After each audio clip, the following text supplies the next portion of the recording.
After all the chaos at home, does India have what it takes to turn it around in Australia at the Border Gavaskar Trophy? Before we get into the BGT squad and if we think Virat Kohli and Rohit Sharma will be replaced, hit that subscribe button. Let's get into it. The main concern for the Indian team right now are the batters, especially Rohit Sharma and Virat Kohli and their form. As much as they're stalwarts of Indian cricket, the team management will have to take few bold decisions if at least 2 matches down the line they don't have a score. And so if you are talking about dropping them from the side, who are we going to replace them with? Now, with the first test match, there are still reports around Rohit Sharma and whether or not he's even going to be playing that test match. So, in the case that Rohit Sharma is not there, Abhimanyu Ishwaran, of course, who's the backup opener, will come into the side. And even in a case where Rohit Sharma does not perform 2 test matches down the line, Abhimanyu Ishwaran seems like someone who will just come straight into the squad, pick up that backup opening spot, and hopefully make it his own. And in a case where Virat Kohli also ends up not performing for, say, the first couple of test matches, you have the likes of Devdutt Padikkal as well as Sai Sudarshan, who are currently in Australia. They're touring with the India A side and they seem in good form. Sai Sudarshan got 100 in that first warm-up game, and Devdutt Padikkal also batted well. He got an 88 in that second innings, and both of them looked the most assured batters. They both seemed to be in good touch. They were easily the best batters on display from either side, and there was a lot of positive stroke play on display. You had the cover drives, pulls and cuts, everything. They were able to ride the bounce well, and in general they looked very solid. And now, of course, talking about replacing Virat Kohli is no easy conversation. But the reason we bring up Sai Sudarshan and Devdutt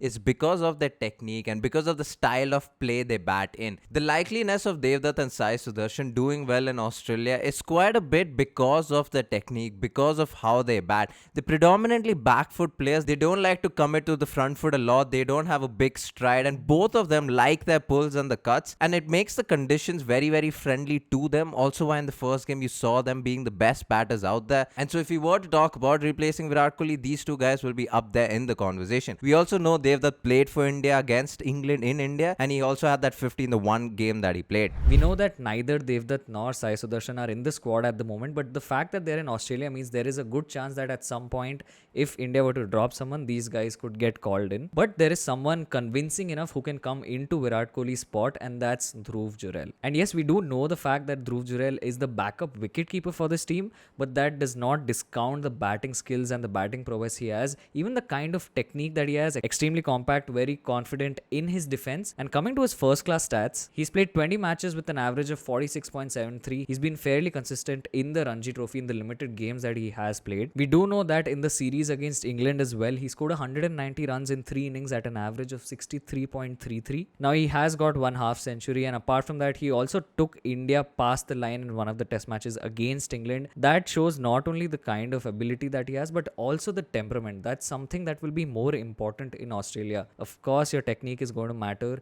but beyond a point, it's a mental game, especially in Australia where all the crowds are going to be coming at him. All the fast bowlers and the entire 11 is going to be coming right at him. Also, if India decide to go with an extra batter in the squad, obviously Abhimanyu Ishwaran bats at the top of the order. Dhruv Jurel will slot in perfectly in the middle or lower middle order. And also the fact that he's already been sent with KL Rahul to go and play some tour games means India is definitely considering him as an option, which we thought was not the case, but it seems like that will be the case at some point during the Border Gavaskar Trophy. It's interesting that KL Rahul and Dhruv Jurel have been sent to Australia because the battle between Sarfaraz Khan and KL Rahul for that one spot will be very interesting. Sarfaraz Khan did play the 2 matches against New Zealand after KL Rahul was dropped in the first match, but in any other scenario, KL Rahul would be dropped from the squad with an average that he has and the scores that he's put in. But the fact that we were going to Australia next and the fact that he's been sent to Australia earlier, it only means that the possibility for KL Rahul to start ahead of Sarfaraz Khan is only higher, and the fact that KL Rahul has played in Australia before, has had 100. Of course, he doesn't have the best of averages. In 9 innings, he averages 20.78, which is not good at all. But because of the experience and the fact that the team is backing KL Rahul, only means that he will probably start ahead of Sarfaraz Khan. Now, coming to the more exciting bit about this Border Gavaskar Trophy, there are the likes of Harshit Rana and Nitish Kumar Reddy who have been picked up because of the fact that they're fast bowling all-rounders. And considering the kind of pitches that are going to be there in Australia, there is every chance that in one of these matches, one of these players might make their debut. Now, if we look at it based purely on the stats, I would say that Harshit Rana is ahead of Nitish Kumar Reddy. Now, with the bat across 22 first-class games, Nitish Kumar Reddy averages just 20.7, whereas whereas Harshit Rana averages 42.63 and he also has a first class 100. With the ball, it's a little more even Stevens. Nitish Kumar Reddy has a bowling average of 26, whereas Harshit Rana has a bowling average of 24. Now, apart from the small separation in their bowling averages, I do think that Harshit Rana is the one who's slightly ahead because Harshit Rana is not only a more proper bowler, he also bowled extremely well in the Duleep Trophy, but he's also got a 10 for, so he has shown that he has the ability to pick wickets. Now, one thing, of course, in Nitish Kumar Reddy's favor is that he has shown good temperament with the bat, albeit in the white ball format, but it will eventually come down to what India is looking for more. Are they looking for a bowler who can bat or a batsman who can bowl? In the fast bowlers, we know that Jasprit Bumrah will lead the pace attack, but with him, we have few interesting options. Now, Siraj hasn't had the best of home seasons so far, but he's done extremely well in the Sena countries. In 3 matches that he's played in Australia, he's gotten 13 wickets with an okay average of 29.54. Because of the experience that he has in Australia and because of the fact that he does better in Sena countries, the possibilities of him starting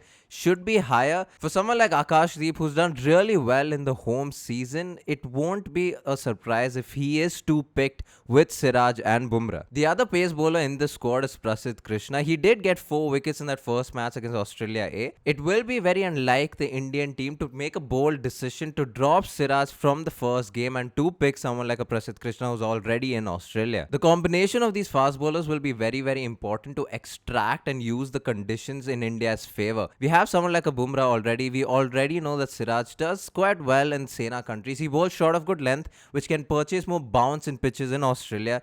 Prasidh Krishna has the height, and someone like a Akashdeep who bowls it a little fuller, we would need someone like him in the side to extract whatever swing that will be available. Now, coming to the spinners in the squad, you obviously have Ash and Jadeja, and you also have Washington Sundar, who on the back of a brilliant home series gets picked into the BGT itself. Now, it'll be interesting to see if India go ahead and play 2 spinners or if they're just willing to play 1 spinner, in which case I think Ravindra Jadeja might be ahead in the pecking order than even someone like an Aswin, considering the recent form and also the fact that they've generally always preferred Jadeja over Aswin to start with. If India is willing to play 2 spinners depending on the conditions that are on offer, that's when someone like Ravichandran Ashwin or even Washington Sundar might come into the picture. Now, I know it's very unlikely that Sundar will be preferred ahead of Jaddu or Ashwin, but considering not only Washington Sundar's track record the last time around in Australia, but also the fact that he had a brilliant home series might just push him ahead of someone like even Ravichandran Ashwin. Now, someone that India will definitely miss a lot is Kuldeep Yadav because of the fact that he's injured. He does have a 5-wicket haul in Australia, and just the variation that he could bring in with his left arm wrist spin is something that will be dearly missed. And considering that the first test match is going to be in Perth,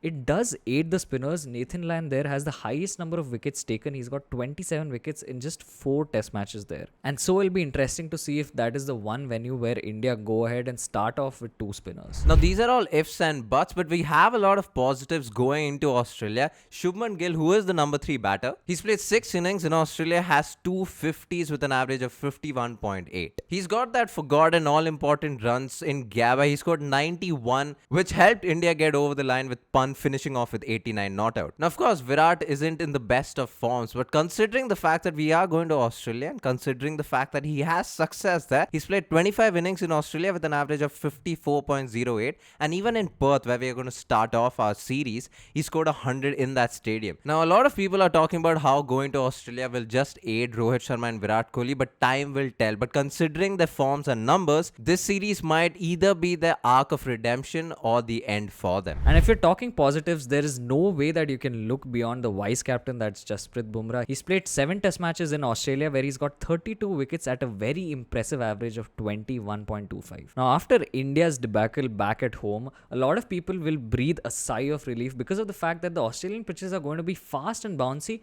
something that the Indian batters cherish a lot more than playing spin on a dusty bowl. Batters like Yashasvi Jaiswal, Rohit Sharma, all of these guys are someone who like to play on the up and also like pace and bounce and the ball coming onto the bat quickly. And from that standpoint, India's style of play could actually take the game away from the opposition very quickly. This has been a video on the BGT and how India should go about winning the series in Australia. If you like this video, like, share and subscribe, all that good stuff. We put out 3 videos per week. All of our links are in the description below. Follow us on Twitter, Instagram. Subscribe to our newsletter if you haven't already. Thank you so much for watching. Peace.